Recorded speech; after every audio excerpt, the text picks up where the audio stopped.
દેખાડ તો હાથમાં શું હે? હે હાથમાં શું હે? માસમાં હા માસમાં આપણો મહેમાન હાલે.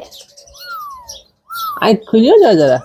હા જીરી જીરી ખુલી જો આંખ. આજે નાના નાના ઢીંગોડા બે દીમાં ઉઘડી જાય આંખું. એને પણ હાલો મૂક તો ફટાફટ એની મમ્મી પાસે.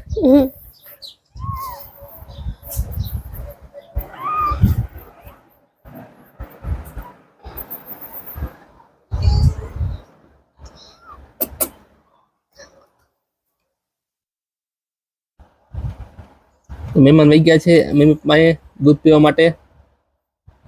જો મમ્મી ઉઠાડે ઓલાને તો